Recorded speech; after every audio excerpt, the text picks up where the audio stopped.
بسم اللہ الرحمن الرحیم۔ السلام علیکم۔ یہ کاشانہ بصیرت کا چینل ہے اور آپ جو کتاب سماعت فرما رہے ہیں اس کا نام ہے سخن۔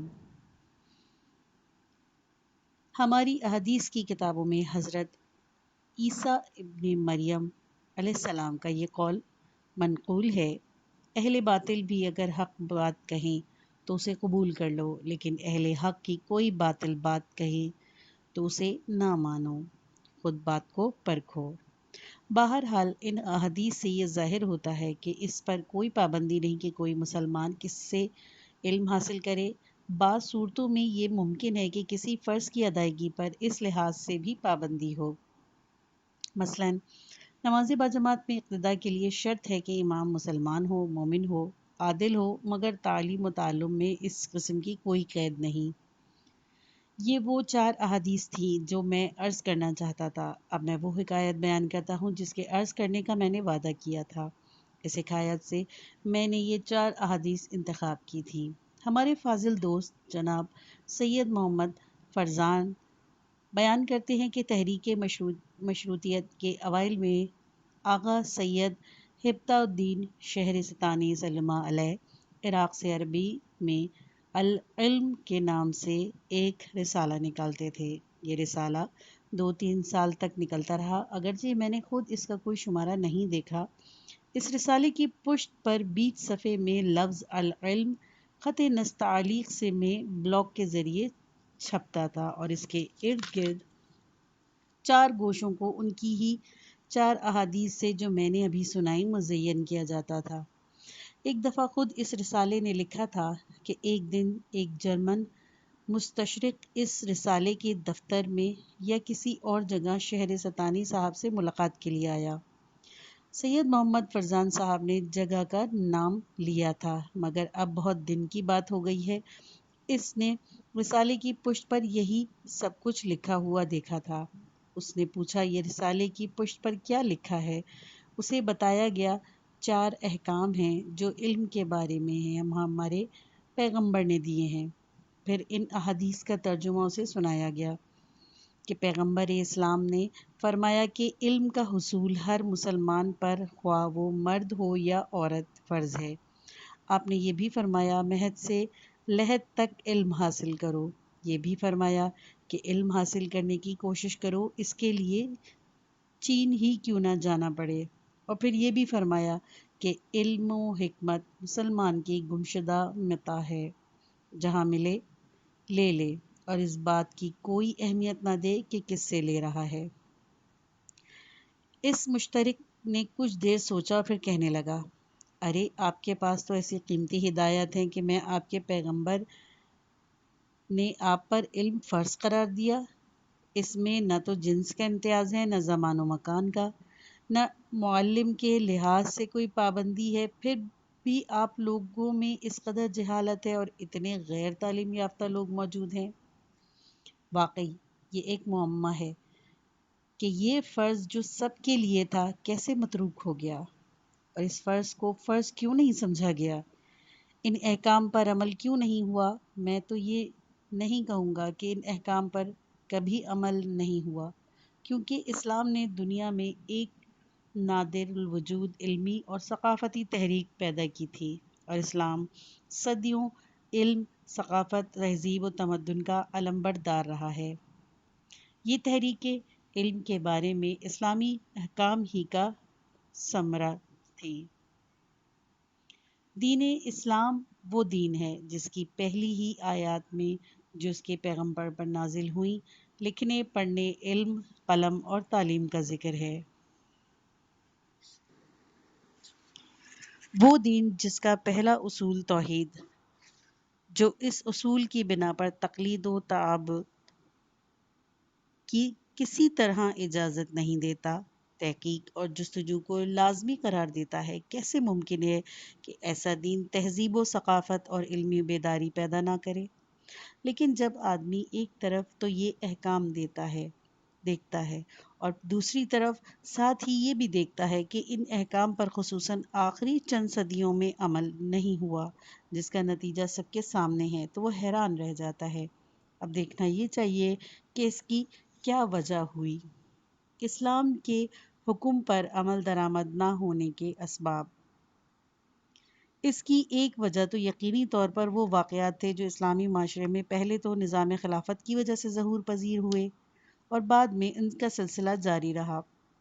مسلمانوں کی زندگی میں عدم مساوات اور اونچ نیچ کا دخل ہو گیا اور ایک ایسا معاشرہ وجود میں آ گیا جس میں طبقاتی امتیاز تھا، جو اسلامی تعلیمات کے قطعاً خلاف ہے۔ معاشرہ دو طبقوں میں تقسیم ہو گیا، ایک طبقہ تو ان کی بدقسمت غریبوں پر مشتمل تھا جن کو روٹی بھی مشکل سے میسر آتی، اور دوسرا طبقہ مصرف، فضول خرچ اور مغرور امیروں کا تھا، جن کی سمجھ میں یہ نہیں آتا تھا کہ جو دولت ان کے قبضے میں ہے اس کا کیا کریں۔ جب عام زندگی میں ایسا رخنہ پیدا ہو جائے تو نہ ایسے احکام کی طرف توجہ باقی رہتی ہے، نہ ان پر عمل درآمد کے لیے حالات سازگار رہتے ہیں، بلکہ ایسے اسباب پیدا ہو جاتے ہیں کہ اس قسم کے احکام پر عمل ہی نہ ہو سکے۔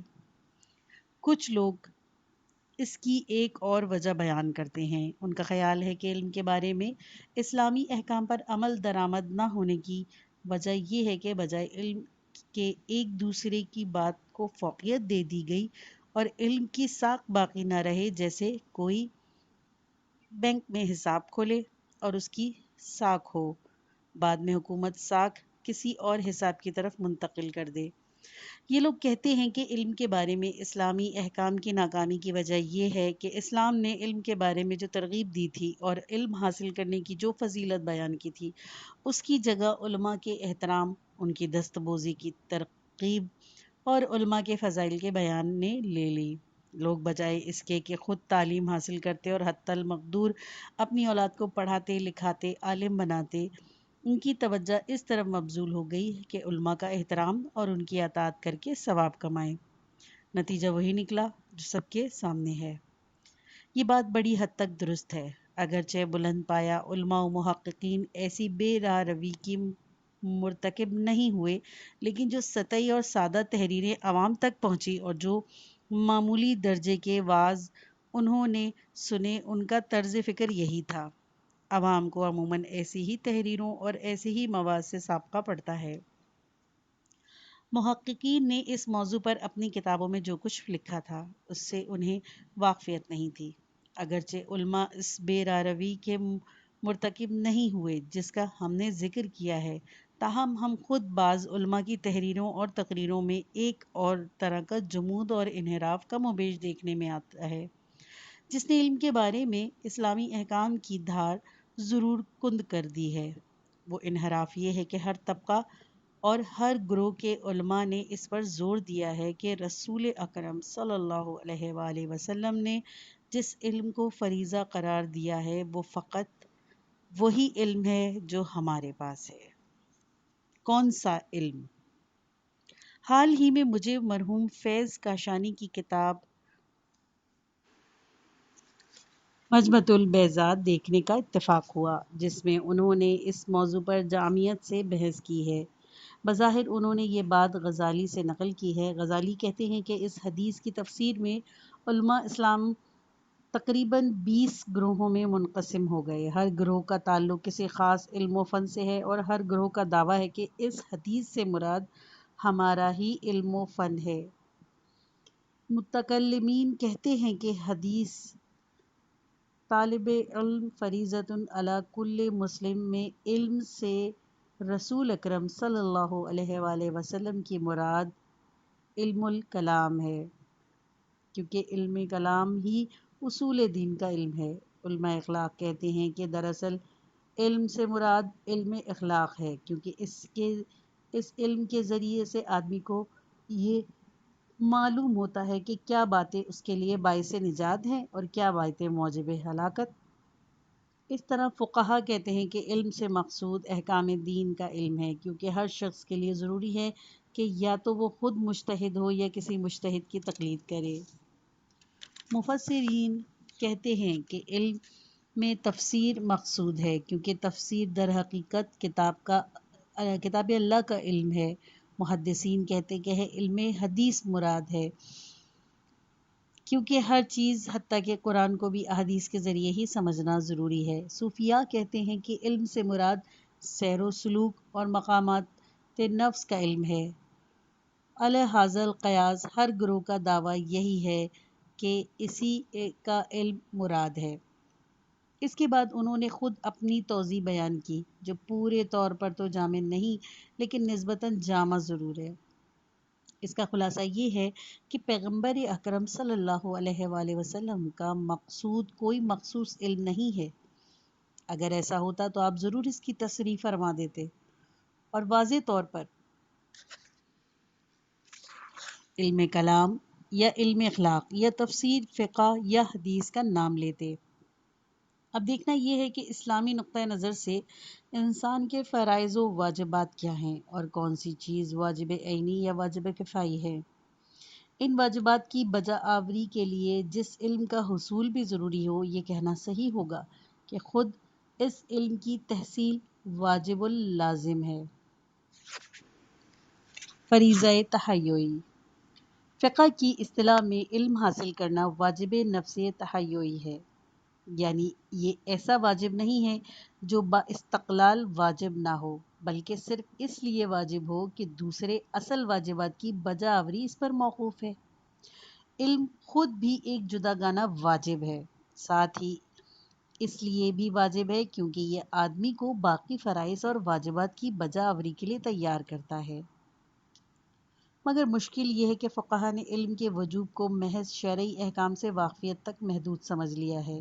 غالباً یہ فرض کر لیا گیا کہ اسلامی فرائض کی بجا آوری صرف اس پر موقوف ہے کہ مسلمان کو یہ معلوم کر لیں اور سمجھ لیں کہ انہیں کیا کرنا ہے، اس کے بعد وہ خود بخود اپنے فرائض کی بجا آوری کے قابل ہو جائیں گے۔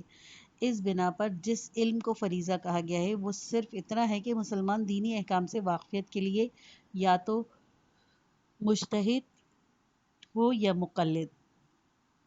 حالانکہ واقعہ یہ ہے کہ جس طرح دینی تعلیم ضروری ہے اسی طرح مذہب نے اور بھی بہت سے کاموں کو فرض اور واجب قرار دیا ہے۔ ان کاموں کی تعلیم حاصل کرنا اور ان میں مہارت پیدا کرنا بھی اتنا ہی ضروری ہے۔ مثلاً علاج معالجہ واجب کفائی، مگر اس فرض کی بجا آوری طبی علوم کو باقاعدہ تحصیل کے بغیر ممکن نہیں۔ لہٰذا ان علوم کا حصول اور ان کی تعلیم بھی بجائے خود واجب ہے۔ یہی حال اور بہت سی چیزوں کا ہے۔ دیکھنے کی بات یہ ہے کہ وہ کون سے کام ہیں جن کی انجام دہی اسلامی معاشرے کے لیے ضروری ہے اور وہ کام تعلیم و تعلم کے بغیر انجام نہیں دیے جا سکتے۔ ان سب کاموں کا علم حاصل کرنا واجب ہے۔ فریضہ علم ہر لحاظ سے معاشرے کی مجموعی ضرورت کے تابع ہے۔ ایک زمانہ تھا کہ کھیتی باڑی اور دستکاری کی ضرورت تھی لیکن تجارت اور سیاست کا علم حاصل کرنا ضروری نہیں تھا۔ لوگ تھوڑے دن کسی لوہار یا بڑھئی کی شاگردی کرتے اور کچھ دن کسی سیاستداں اور یا تاجر کے ماتحت کام کر کے سیاستداں اور یا پھر تاجر کے ماتحت کام کر کے تاجر بن جاتے تھے۔ لیکن آج دنیا بدل گئی ہے۔ اب کوئی کام بھی تعلیم حاصل کیے بغیر مناسب طور پر اور اس طرح اس سے موجودگی زندگی کی ضروریات کو پورا نہیں ہو سکتا۔ حتیٰ کہ زراعت کے لیے بھی ضروری ہے کہ علمی و فنی اصولوں کی بنیاد پر ہو۔ ایک سوداگر اگر معاشیات سے واقف نہیں تو وہ اونچے درجے کا تاجر نہیں بن سکتا۔ کوئی سیاستدان اگر تعلیم یافتہ نہ ہو تو وہ ایک اچھا سیاستداں نہیں بن سکتا۔ آج کل بہت سے ایسے پیشے ہیں جن کے لیے تعلیم اور اپنے فن میں مہارت ضروری ہے۔ وہ کام جو پرانے زمانے میں تھوڑی سی مشق یا کسی استاد کے چند روز شاگردی سے آ جاتے تھے، اب اس قدر بدل گئے ہیں کہ پیشہ ورانہ اسکول اور کالجوں میں داخلہ لیے بغیر ان کا سیکھنا بھی ممکن نہیں۔ اکثر کاموں کے لیے ٹیکنیشین اور فنی ماہرین درکار ہیں۔ اسلامی معاشرے کی آزادی اور عزت کا اصول۔ ہمیں چند اصول ذہن نشین کر لینے ضروری ہیں۔ پہلی بات تو یہ ہے کہ اسلام کس قسم کا معاشرہ چاہتا ہے۔ ظاہر ہے کہ اسلام ایک ایسا معاشرہ چاہتا ہے جس کی دنیا میں عزت ہو، جو آزادی و استقلال سے بہرور ہو اور جس کو خود اپنے پر اعتماد ہو۔ اسلام ہرگز یہ پسند نہیں کرتا کہ مسلمان کسی غیر مسلم قوم کے دست نگراں یا محکوم ہوں۔ اللہ یہ پسند نہیں کرتا کہ کافروں کا مسلمانوں پر تسلط ہو۔ اسلام نہیں چاہتا کہ مسلمان ہمیشہ کا سہ گدائی ہاتھ میں لیے دوسری قوموں سے قرض یا امداد کی بھیک مانگتے پھریں۔ اسلام یہ نہیں چاہتا کہ اسلامی معاشرے کو معاشی اور معاشرتی آزادی حاصل نہ ہو۔ اسلام یہ نہیں چاہتا کہ مسلمانوں کے پاس کافی معالج اور دوسرے وسائل نہ ہوں، اور جب بیمار کی حالت نازک ہو جائے تو وہ اسے علاج کے لیے غیر مسلموں کے پاس بیرون ملک لے جائیں۔ یہ تو ہوا ایک اصول۔ عزت اور استقلال کی بنیاد علم ہے۔ دوسرا اصول یہ ہے کہ اب دنیا اس قدر بدل گئی ہے کہ سب کام علم ہی سے چلتے ہیں۔ علم کے بغیر زندگی کی مشین نہیں چل سکتی۔ انسانی زندگی کے تمام معاملات علم سے اس طرح وابستہ ہو گئے ہیں کہ کوئی کام اور زندگی کا معاملہ علم کے بغیر انجام نہیں پا سکتا۔ فریضہ علم سارے فرائض کی کنجی ہے۔ ایک اور اصول یہ ہے کہ اسلام کے سارے فرائض و واجبات کی ادائیگی کا تعلق فریضہ علم سے ہے۔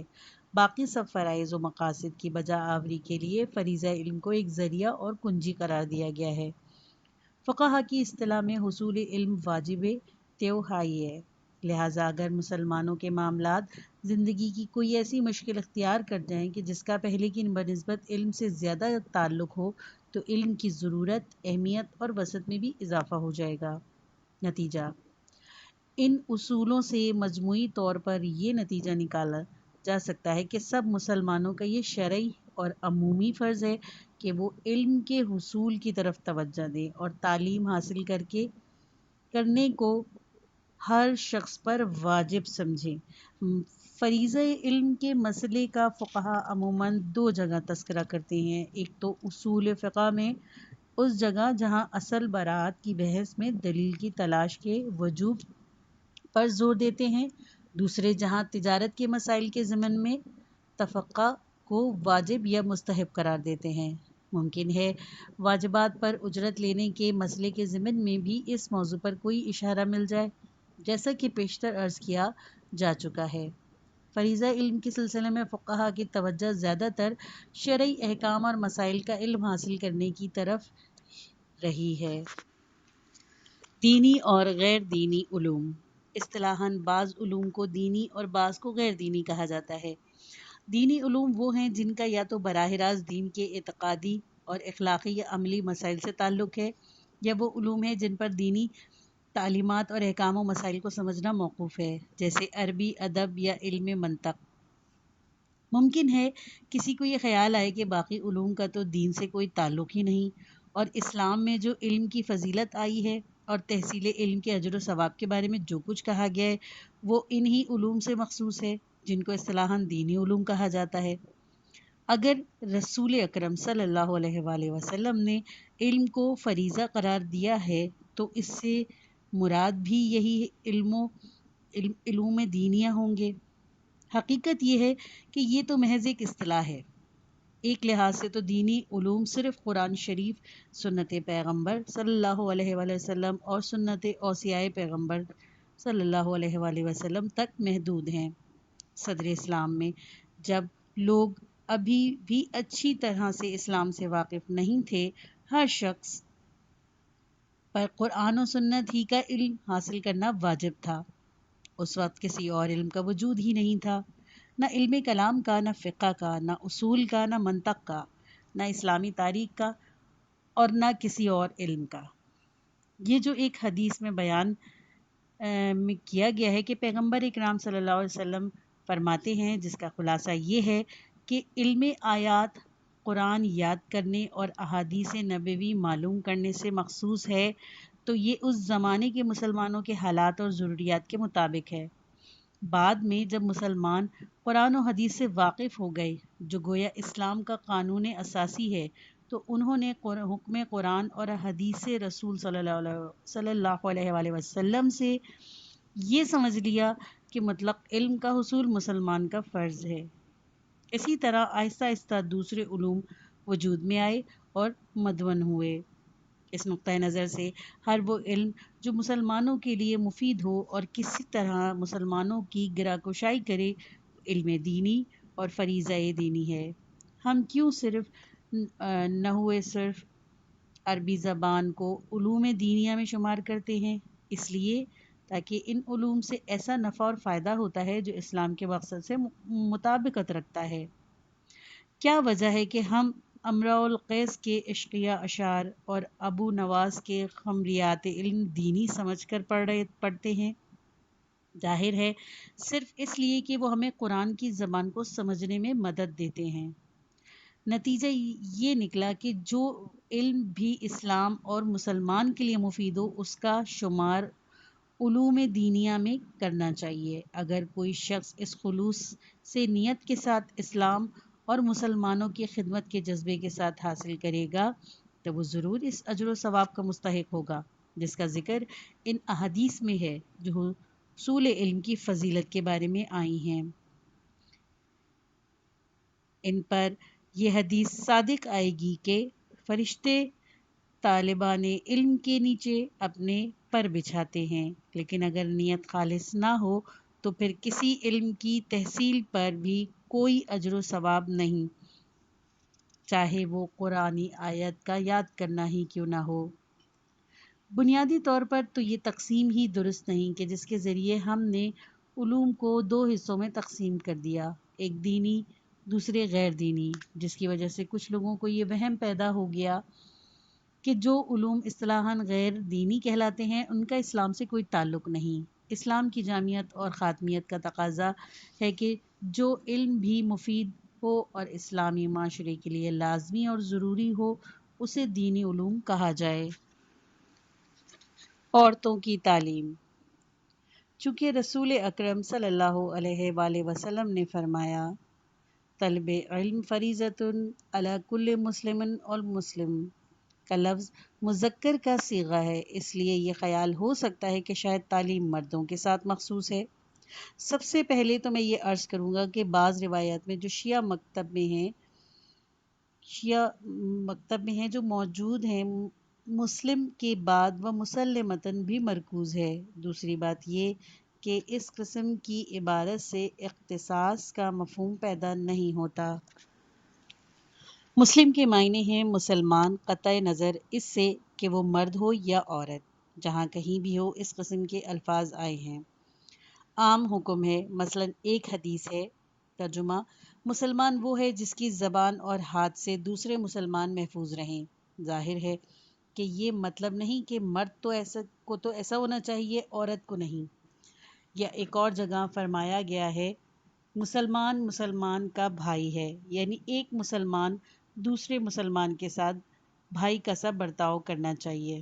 کیا یہ کہا جا سکتا ہے کہ یہ حکم بھی صرف مردوں کے لیے مخصوص ہے؟ کیونکہ یہ تو نہیں فرمایا کہ مسلمتن اخت المسلمہ۔ مسلم کے لفظ میں دو مفہوم شامل ہیں، ایک مسلمان ہونے کا، دوسرے مرد ہونے کا، لیکن ہر شخص جانتا ہے کہ اس قسم کے موقع پر جنس کا کوئی سوال نہیں ہوتا، صرف اسلام کا سوال ہوتا ہے۔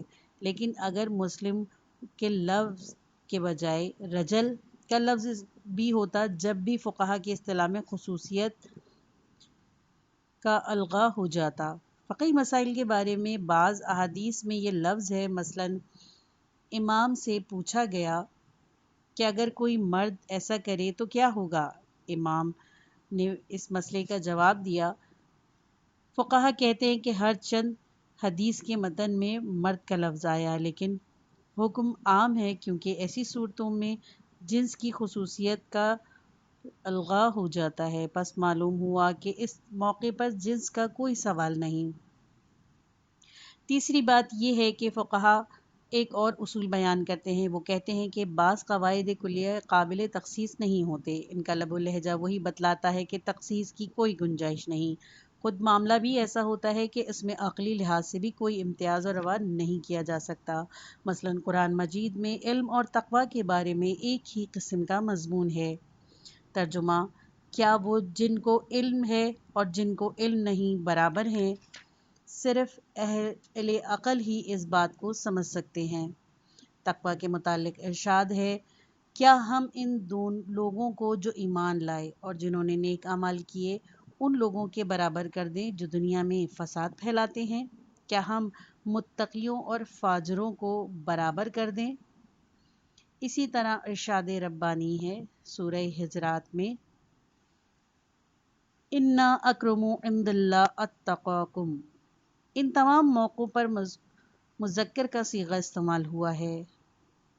اسی طرح اب کیا اس بنا پر مذکر کا صیغہ استعمال ہوا ہے یہ دعویٰ کیا جا سکتا ہے کہ ان آیات میں تقویٰ کے بارے میں جو کچھ کہا گیا ہے وہ صرف مردوں کے لیے مخصوص ہے، عورتوں پر اس کا اطلاق نہیں ہوتا؟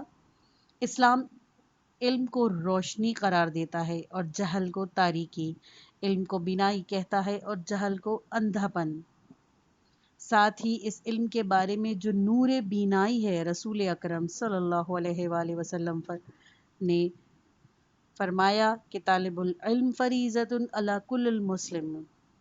کیا یہ تصور کیا جا سکتا ہے اسلام کی نظر میں صرف مردوں پر فرض ہے وہ تاریکی سے نکل کر روشن فضا میں داخل ہوں اور عورتیں بدستور اندھیرے میں بھٹکتی رہیں، اور صرف مرد بینائی حاصل کریں اور عورتیں اندھے پن پر یہ قناعت کر لیں؟ ظاہر ہے کہ ایسا ہرگز نہیں ہے۔ آیت کے اس آخر میں اللہ تعالیٰ فرماتا ہے، ترجمہ، اس بات کو صرف اہل عقل ہی سمجھتے ہیں۔ مطلب یہ کہ یہ بات بالکل واضح ہے اور جس کو ذرا بھی عقل ہے وہ اس کو بآسانی سمجھ سکتا ہے۔ ایک اور آیات میں رسول اکرم صلی اللہ علیہ وآلہ وسلم کے متعلق ارشاد ہے، یعنی اے حضرت صلی اللہ علیہ وآلہ وسلم اس لیے آئے ہیں کہ قرآن کی آیات لوگوں کو پڑھ کر سنائیں، ان کی روح کو پاک کریں اور انہیں کتاب و حکمت کی تعلیم دیں۔ سورہ جمعہ آیت نمبر 2۔ اس آیت میں تقوی اور تعلیم کا تذکرہ ہے، ایک ساتھ کیا گیا ہے اور سب جگہ مذکر کا ہی صیغہ استعمال ہوا ہے۔ اگر یزکیہم کو مردوں سے مخصوص مان لیا جائے تو یعلمہم کو بھی مخصوص قرار دیا جا سکتا ہے۔